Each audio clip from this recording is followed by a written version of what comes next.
Welcome to the High School Basketball Podcast. My name is Josh Morse. I'm here with Newton North head coach Paul Connolly. Welcome. Thanks, Josh. Great to be here. Appreciate it. Paul, you've been a coach for now 22 years, going on your 23rd year at Newton North. You were a college coach. You are a skills shooting coach. You've coached at the college level. Why do you keep coaching? What's the fire in the belly that keeps bringing you back? I just fell in love with it at a young age. Sometimes the solitude as a kid of going and just playing and shooting and finding, playing at this court. Once you get the bug and it grabs you. 14 league titles, 2 state championships. You had a 27-0 season. Prior to that, a 1-loss season. How do you win, and how do you create that winning culture? Got to have good players, and I've been very, very fortunate at Newton North. Our school produces a lot of, and Newton South as well, we produce a lot of talent. So I've been fortunate to have terrific student athletes. I've had kids that have come through, underclassmen, play sophomore, junior, senior year. So I've been able to, pass the tradition, so to speak, down, and we've been able to sustain it pretty good. You talk a lot about team over the individual, team first mentality. What does a team first mentality mean to you?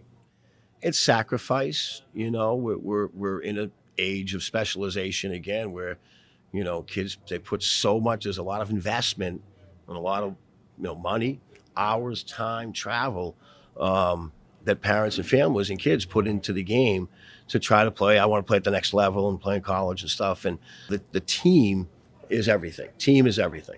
And, you hear the different acronyms, together, everybody achieves more, and it's that selling it and getting kids to buy into that. I've been able to sell it really to kids to accept their roles and identify their roles and how we're going to be successful. And if the team's successful, typically, again, I've had the good players. So it's a kind of whole blending of it. How do you evaluate your talent year over year, especially the new players that are coming in, the younger players? What are you looking for in a player? Yeah, well, obviously the technical piece of the game, the skill sets of handling and shooting and passing and that piece of it, the tactical piece of, the IQ of understanding how to play the game, so that's part of our kind of criteria. Then you look at the physical piece, athletic piece, size, strength, speed, agility, and all those things. So that's part of the criteria.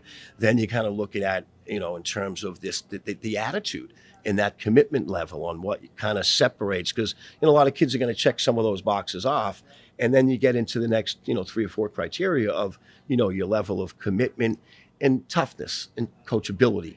What are some of the things in your program that you see that the kids understand, or the student athletes understand, that they have to develop in order to play in your system? Once you select the team, and then you start the whole process of now molding a new group together, which is the exciting part. Getting through the tryout period, then you get a group, and it's a brand new group, and every team is different. They're going to have their own identity and their own kind of makeup based on their character and their personality. So getting that piece is fun. I think from a coaching standpoint, and then pulling from each of them what they can bring, and that whole process is the fun part. What are some of the things that your players are doing in the off season? Obviously, a lot of these kids are playing AAU.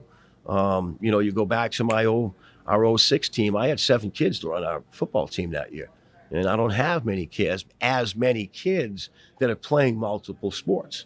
It's too bad. I wish kids would take advantage of the opportunities that high schools offer to play multiple sports, no matter what it is. Having that camaraderie, perhaps playing other sports together, perhaps playing in summer ball together, sort of builds that winning culture. Mm-hmm.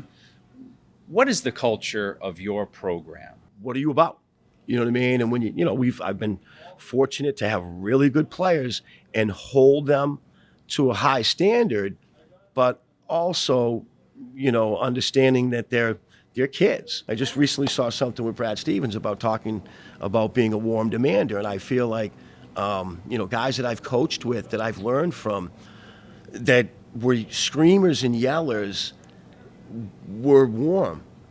demanders. Like they, like the public doesn't see the warmth.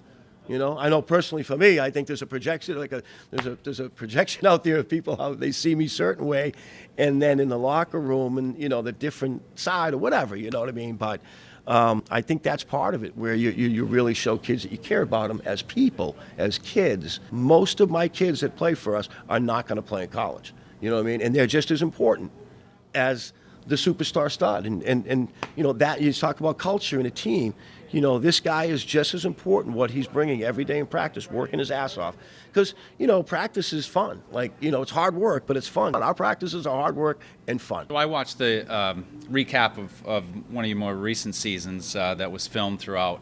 And one of the things that reminded me is I saw a CBS interview with Bobby Hurley Sr., and they actually replayed one of his encounters in practice, and he was yelling and he was screaming, and he basically said, "Well, that's just me, but I have a warm side." That reminded me a little bit about yourself, is that you have high expectations, you demand a lot, both in the classroom and outside of the classroom, but you have that warm, fun side to you. Explain that to me. Well, first of all, unbelievable compliment for you to mention my name and Bob Hurley in the same breath. We had a chance to play St. Anthony's. They came up several years ago and kicked our ass. They beat us by about 30. It was a great experience, humbling, great experience for us. You know what I mean? And we actually played pretty well. Like they had no dunks, no runouts. They had 18 offensive. They played volleyball on the glass. Kyle Anderson had I think 16 offensive. He's still playing in the league. By the way, that piece, that was a student. A Newton North student in our film program. He's at Syracuse. And so he's out there, and he came to me, and he wanted, I want to do this video. And it'd be like a 30 for 30 for the whole team. I'm like, I love 30 for 30s. You're in. So he's on the bus, right, and he's in the locker room, and he captured so much, you know what I mean? And he didn't, he just wanted to do this piece about us, and it just kind of took off. And then we got on a run and got all the way to the final game, and then kind of laid an egg and against a great team. He won an award. Colton Shoes, by the way, he won an award for that piece. It was really well done. Those relationships are important. Like my alumni game is huge. I had about 40-something guys. We all went out to the cherry tree afterwards. We had a great time. You have a lot of communication as part of your program, both with yourself, but you allow your players to communicate and have a voice within your program.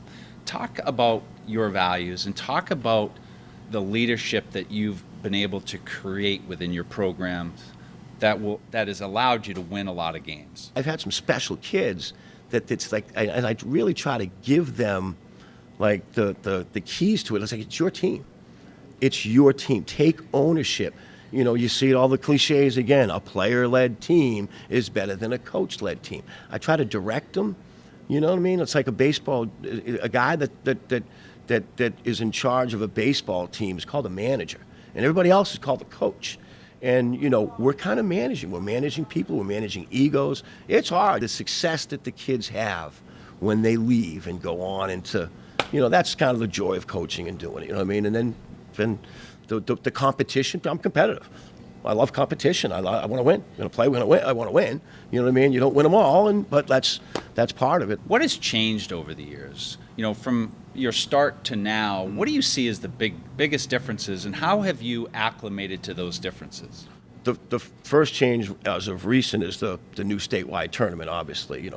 Based on power rankings, and I still think within all the sports they need to look at some of that and dissect it again, and they're still working with it. But right. That system's I'm not going to complain.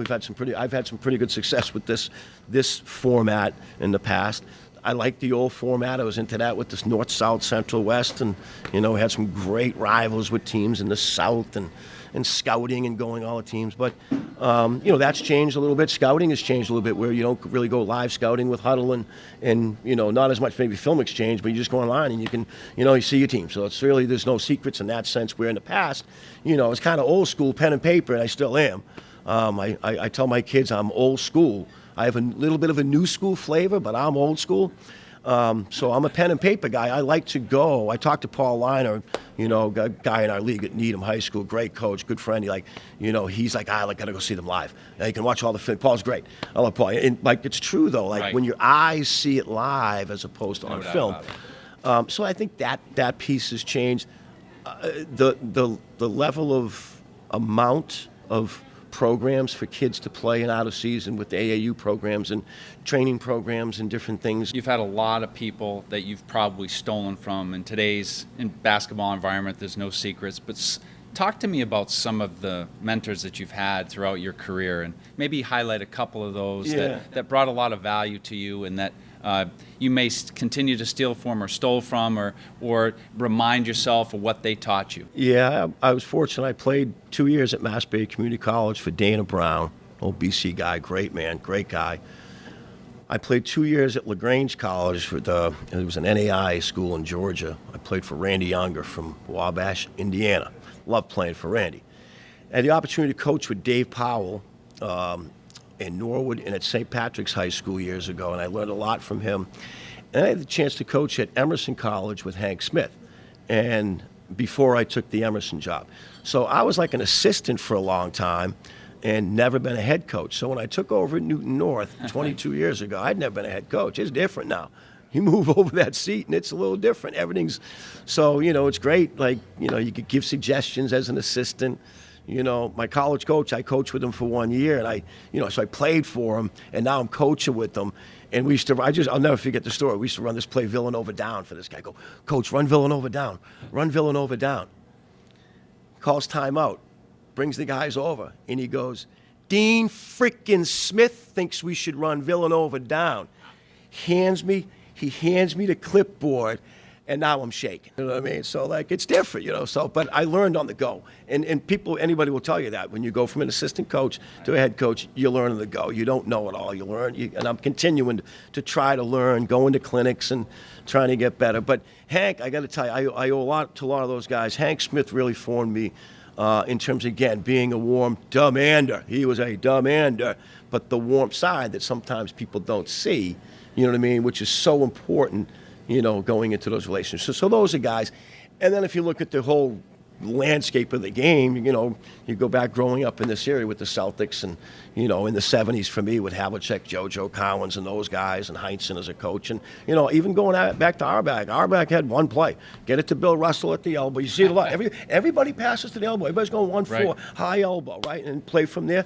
He was doing that in the 60s because he had who? He had a great play, he had Russell. Sure. And he brought Will Chamberlain away from the basket, and it opened up the bank shot for Jones. I've had the opportunity, too, with the game. I work for the gun. I sell for shoot away. Right. Greatest invention ever for the game of basketball. Shout out to the shoot away. With shoot away, the best. John Joseph out in Upper Sandusky, Ohio, contacted me about 27 years ago to get involved with this machine and promote it. And I said, what does it entail? He goes, I'd just like you to go to some coaches' clinics and promote this machine. I'm like, you're going to pay me to do that? Sure. Right. And I've been doing it for a long, long time, and it's the greatest. The gun is in the shoot away. It's just incredible. The impact they've had on the game. What it's done, really, because it's every NBA team. And my philosophy, coaching-wise, is, I used to tell my guys, it's freedom, but there's structure. You know what I mean? And so if you go to play pickup basketball, there's no plays. It's just flow, and I let my guys do that. You know what I mean? So because that's old school, but then you got to have some stuff with a little bit, and that's the thing about basketball, the control piece from a coaching standpoint. You can control baseline out of bounds, a call, 2, you know what I mean? You're bringing the ball up out of a walk-up situation. There's a free throw and there's a timeout, and they're set. But the game of the flow, some of the best basketball like that, I go back to that 05 team, some of the best basketball, not as much the 06 team, but the 05 team, some of the best basketball was in our practices. It was unbelievable. High level basketball in our 05 practices. The games were great too. And as a coach, I think a lot of coaches can agree with this, that practice is the best. Practice is my time. What's the differentiator on a state championship team? It's just hard. You got to get breaks, you got to get bounces, and I've been fortunate. Again, I said it in the very, very beginning, you got to have talent. And those two teams, the 05 and 06, had a lot of talent, a lot of college players. I mean, I had Gurley and Lowe. I had a kid play at Assumption off that team. Sure. I had a kid play at Middlebury off that team. Kid walked on at BC in that team. We were good. Kid played at UMass Dartmouth, just went into the Hall of Fame. Brandon Stevens just went into the Hall of Fame at UMass Dartmouth. Kid on that team was the all-time leading tackler in Bryant football history in Jason Rife. Oh, wow. We were loaded. Like, there's no question. You know what I mean? So we were deep. We were really deep. That was the really thing. Like, that's why those practices were so good. Right. We were tough, and so then from there as the coach, so okay, so what, you're chasing that. You're chasing what, another championship, and we've had winning a league champ. We won a league championship. Winning the league, you got to beat teams on the road. That's hard. Winning league championships, I think, is important. You got to put. I put a lot of emphasis or credit on that with our guys. Like, that's hard to do, and what teams are gunning for you. Looking, it's a big game. We go to somebody's gym, it's a big game. So, like, I try to let my guys know that. I had somebody actually say, how many championships you won? Oh, not enough. Not everybody's going to be that last team standing, but we've been in the arena, and that's all I can ask from a coach's standpoint. We've had chances, and I screwed up a couple of times that. I wish I could come. I wish I could get back. I literally, I have. I've blown a couple of them. Every time you play somebody, they're going to give you their best game, clearly. With the record and the championships and the winning culture that you've established, everybody is playing their best against you. How do you take the pressure away from your players and just let them play? Is that a practice mentality? Interesting. No, I tell the kids to embrace it. You know what I mean? Embrace the, don't get into it. Like, there's certain, like, we play Needham, and we're in the beginning of the game, and we're in layup lines, and the gym is right there, and the students are right there, and it's like the Duke fans yelling at the North Carolina fans and doing the thing. But again, like, don't engage, enjoy it, embrace it. You know what I mean? Not everybody gets that. Funny story, we're walking in, again, with Needham. We had a great rival with Needham and great respect. That's the thing, too, about it. Sports. We're all doing the same thing, right? And we're walking in Needham. I got a kid who was on a baseball team. And one of the kids yelled down and he goes, "Hey, see the kid over there? I whacked a double off you last year." And I'm busting the kid's chops, too. My guy on my team, Victor, was great. But, that's the fun part. Great. Like, you got to embrace that stuff because not everybody's getting it. Our kids have been fortunate. We have played a lot of big games, big game environments, big times teams. We played several out-of-state teams. Last year we went out to the Hoop Hall, played Northwest Catholic, which was, double overtime. First game of the tournament, by the way, Josh. This is too funny. Greg Pacino runs a tournament. It's a big-time event, as you know, right? You've been out there several times. You know it. First game of the tournament. Double overtime against Northwest Catholic. Greg's not happy. Greg's got he's like this. So now listen, and people who run in tournaments, they know it's like first game is everything. So then you got to do the thing after every team takes their picture at half court. Right. And they come strolling in. Right. He's going like this at me. He's going, "Let's go." It's funny as hell. And I looked. I think they got out of there after midnight. The first night. The last game was supposed to be, I think, at 9:30, something like that, and it was ridiculous. So, sorry, Greg. When you're in an environment like the Hoop Hall Classic, or you're at the Garden, how do you prepare for that environment or those games versus maybe a traditional game? Sure. Some of the top games that you're going to play, is that preparation different or is it the same? I think it's the same, but it's sometimes it gets down to the mental part. Then the mental preparation or whatever, and really kind of being relaxed, so to speak, and just you're playing another game. The stage might be a little bit bigger, but selling that we belong here, like this, you're built for this, and really pumping them up and giving that level of confidence. You know what I mean? I think that's huge.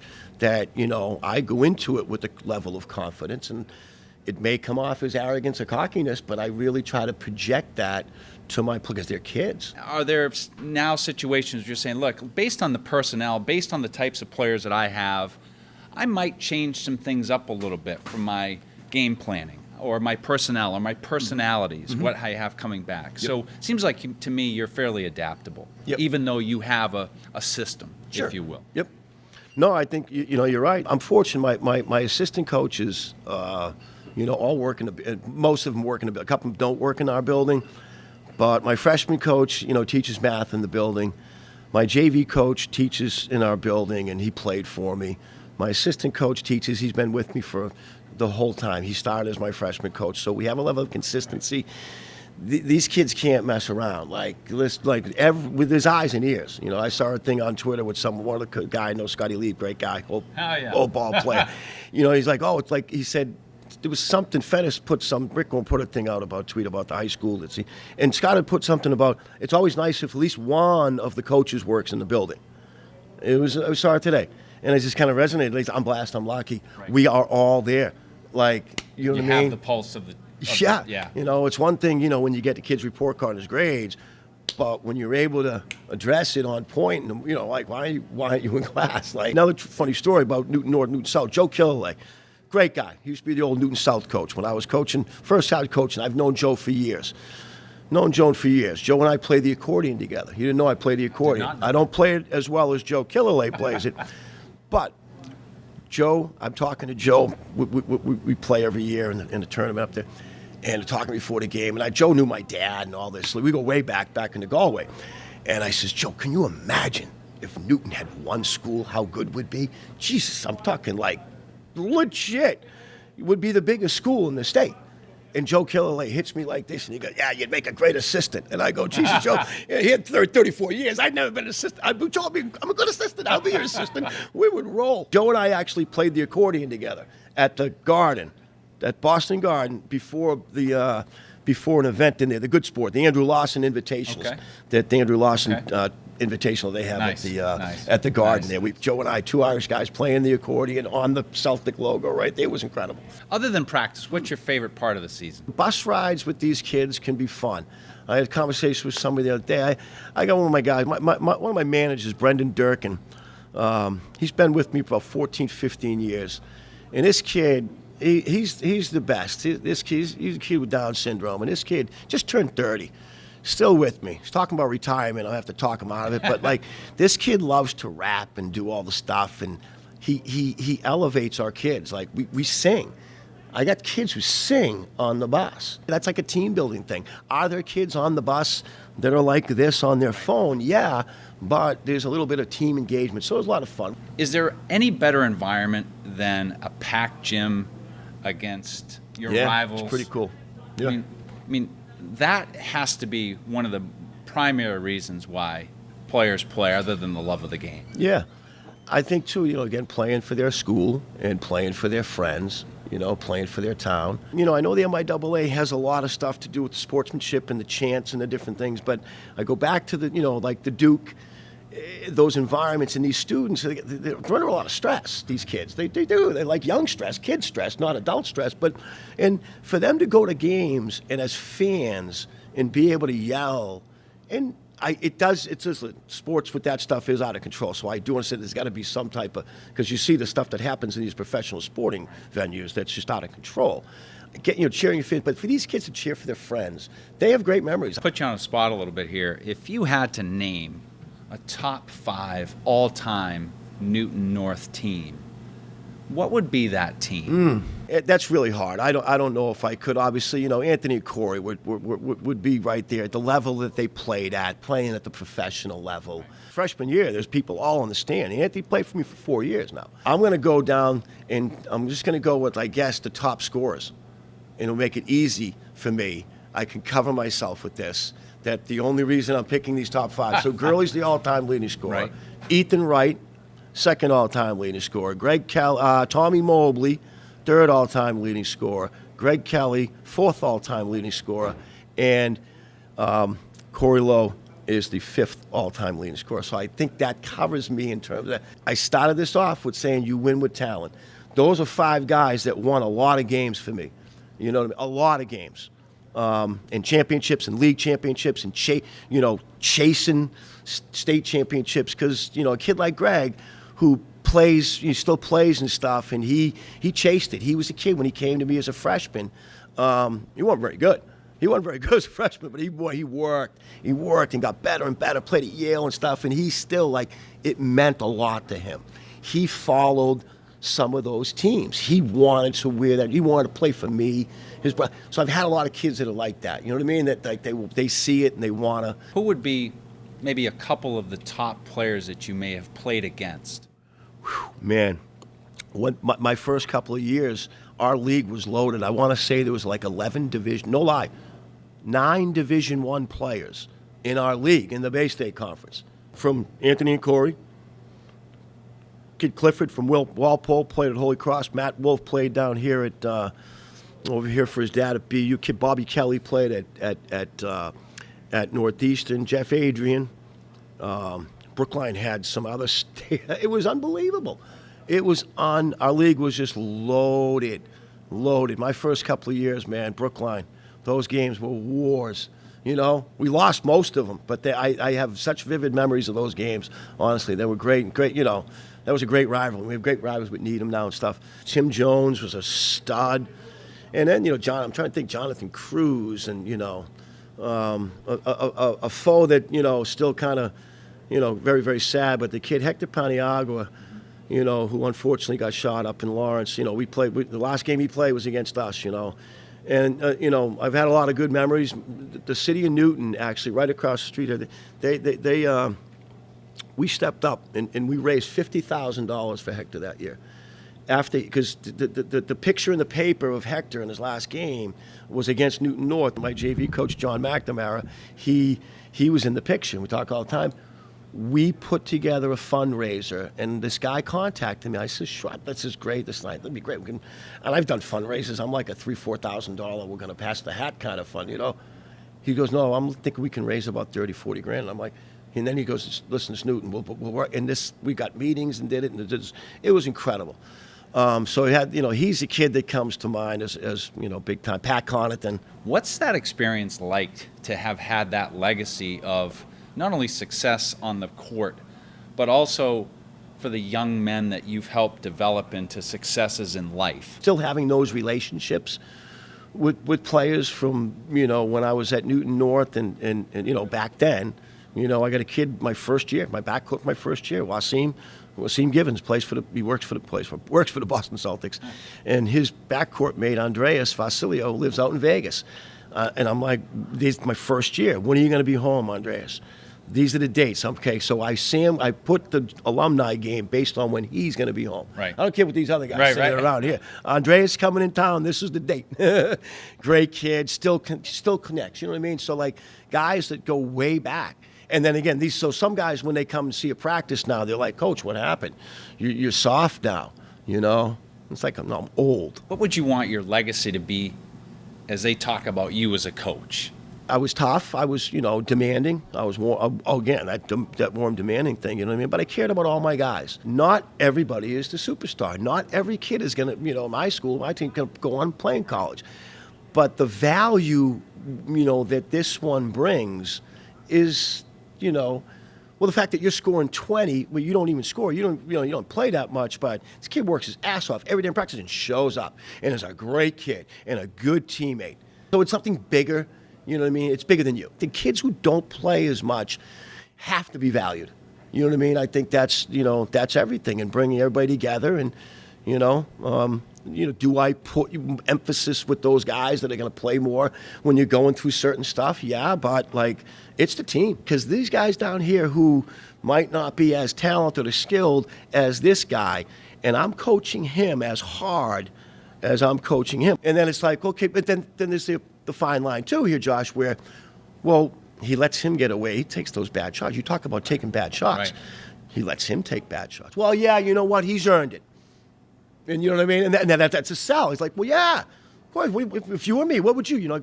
Pretty good. He's scoring 17 a game. You know what I mean? A guy's going to score 17. You got to let him take one bad one here. You know what I mean?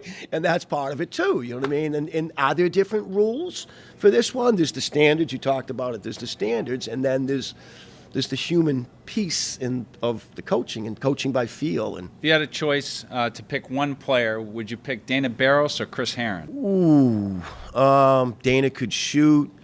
Chris was unbelievable. I'm going to, just because I was the younger brother, Mike Herron was one of the best, by the way, a warrior. I mean, he was something else. That kid willed his teams to win. He was a great player, talented player, but he willed his teams to win. He was the older brother. My brother was a pretty good player. I was the younger brother. And then Chris comes along, and Chris was better than Mike. I always feel like the younger brother is better, so I'm going to have to go with Chris on that one. Celtics prime for a championship this year? I like the Celtics in the Eastern Conference, and I like the OKC Thunder coming out of the West this year. Paul Connolly, unbelievable career so far. You're not done yet. It's been an ultimate pleasure of mine to be with you today, to learn from you. Hopefully our viewers will learn a lot. I know they will. Can't thank you enough for being on the podcast. Josh, thank you very much. I really appreciate it. Anybody's looking to get the gun, I'm the guy.